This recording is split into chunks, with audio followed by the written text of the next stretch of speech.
Doutora Rita, podemos falar então um pouquinho sobre a AIDS, antes e depois, né, quando tudo começou, como era e como que está atualmente?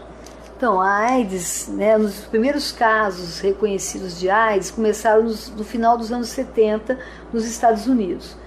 Mas acredita-se que nos anos 50 já houvesse casos de AIDS, né?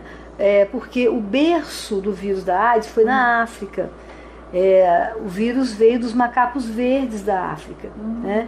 E ele era um vírus que ele era dos símios e depois passou para o ser humano. Então aí existem muitas teorias de como é que isso aconteceu, mas o fato é que vírus passam de um animal para o outro, né? Assim como o vírus da gripe passa também, pode passar do porco, pode passar das aves, né? Sim. Então é muito frequente isso entre os animais, ter essa mudança de hospedeiro, né? Então, no começo da AIDS, não havia tratamento, né? Então o vírus teve que ser exaustivamente estudado, e ainda é estudado, né?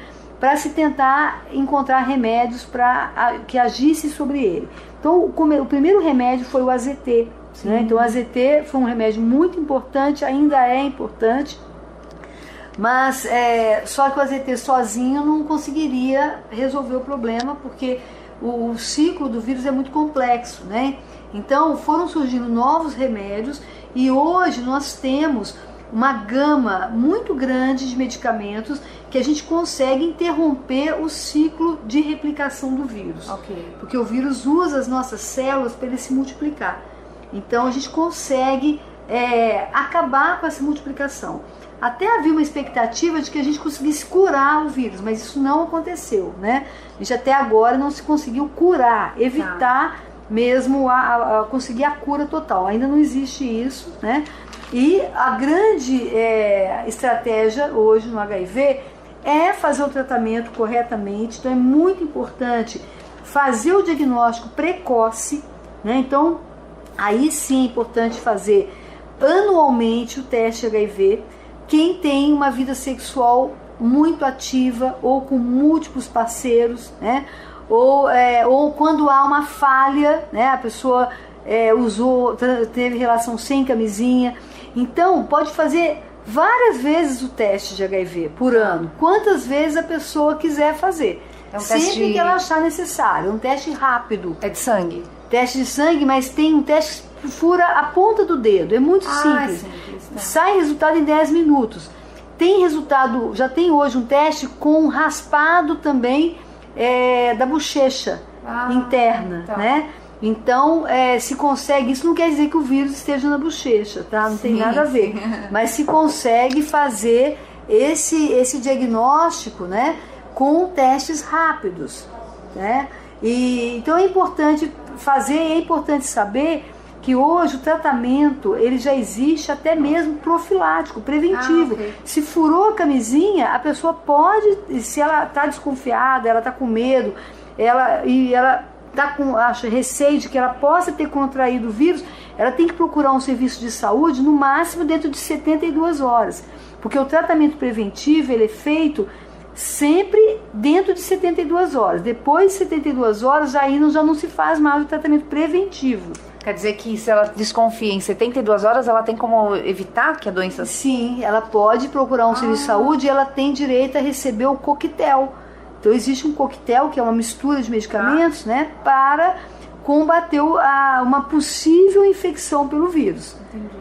Esse tratamento dura 28 dias, não é uma dose única. São 28 dias de tratamento e acompanhamento durante 6 meses. Todos os dias tem que tomar o medicamento? Todos os dias tem que tomar o medicamento por 28 dias. Né?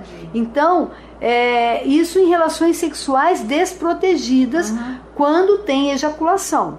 Então, um sexo sem ejaculação não tem indicação de tomar, de fazer o uso. Né? Então, assim...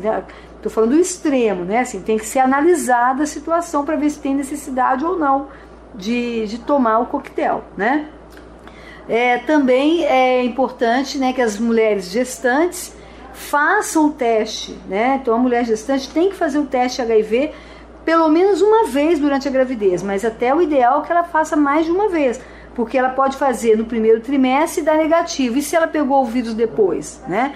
Então, tem que se analisar se ela tem uma situação de vulnerabilidade maior, né? Antigamente se falava grupos de risco, né? Hoje em dia nós não falamos em grupos de risco. Todas as pessoas que têm relação sexual correm risco de pegar HIV, mesmo que seja com o marido, né? Porque quem garante que o marido só está tendo relação com aquela pessoa, né? Ou que a esposa só tem relação com aquele marido. Então, nós não sabemos o que acontece entre quatro paredes. Nós não sabemos, nunca vamos saber, jamais, né? Então, qualquer um de nós é população que tem alguma vulnerabilidade para o HIV. Podemos ter muita vulnerabilidade ou menos vulnerabilidade. Quem nunca transou, nunca vai transar, não vai ter vulnerabilidade, né? Quem não usar nunca droga na veia, quem nunca tomar transfusão de sangue, né? Agora, isso é possível? É muito difícil, né? Então, ou seja, qualquer um de nós tem uma vulnerabilidade. E aí, alguns têm mais vulnerabilidade. Por exemplo, profissionais do sexo têm mais vulnerabilidade. Homens que fazem sexo com homens, também tem, porque o sexo anal, ele é de maior risco do que o sexo vaginal, né? Então, tem um risco de ter fissuras, machucadinhos na região anal. Então é um sexo que transmite mais, tem uma chance maior de infecção pelo HIV. Por isso que os homens que fazem sexo com homens também têm esse risco um pouco maior. E aí também precisam ficar mais de olho, né? Pessoas que fazem uso de drogas, porque o entorpecimento que a droga faz diminui a atenção das pessoas para usar camisinha, né? Para falar não para aquela relação sexual desprotegida, né? Então, algumas circunstâncias aumentam muito essa vulnerabilidade, né? As mulheres que não conseguem falar não para o parceiro e aceitam transar sem camisinha também são mais vulneráveis, né? Antigamente, logo que se começou a falar de AIDS, existia, além do preconceito, um medo pelo desconhecimento da doença. Então, até muitas vezes a pessoa sabia que alguém que era um funcionário de uma empresa tinha o vírus e já tinha todo aquele, né, aquele preconceito, aquele medo. E muito se falava que às vezes até pela saliva se passava. Isso é uma inverdade. Sim, o vírus HIV ele é transmitido pela secreção genital, né, pelo sêmen, né, pelo sangue, sangue e sêmen, né? Contato não, né? Assim, não há transmissão por abraço, por beijo, por um contato corporal, né? Por um toque. Então, tocar no órgão genital do outro não transmite HIV, né? O que transmite mesmo é o contato íntimo, a penetração com a ejaculação, né? Seja anal, seja vaginal, né? A mulher positiva, a secreção vaginal dela também pode transmitir o vírus para o parceiro que é negativo, né? O sangue menstrual pode ter o vírus HIV. Então, ter relação sexual com uma pessoa menstruada sem camisinha aumenta muito o risco, né? Ter lesões nas vias genitais, né, que são as doenças sexualmente transmissíveis.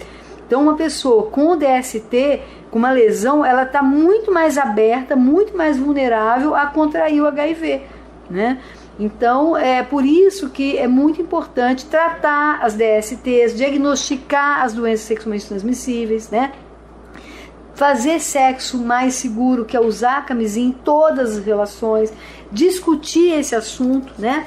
Tem casais que eles optam por não usar camisinha, mas aí então eles têm que ter uma confiança muito grande um no outro, né? Então as pessoas podem negociar que se elas pularem a cerca, elas vão usar a camisinha, mas dentro do casal não vão usar, são negociações. Fazer sempre o teste, porque se adquiriu o HIV, a gente trata o HIV, né? Claro que não é o ideal, porque o problema do HIV não é só as doenças oportunistas. O problema é que toda infecção crônica leva a um desgaste do organismo, provoca uma inflamação no organismo e essa inflamação leva a um envelhecimento precoce dos órgãos. Então, se a gente ia ter AVC com 70, 80 anos, você pode ter AVC antes. Você pode ter um infarto antes da idade que você teria, né? Então esse é hoje, atualmente, o grande problema do HIV. São as doenças crônicas, que são as que a gente chama de comorbidades. É o adoecimento pelas outras doenças que acontece com mais frequência no paciente com HIV.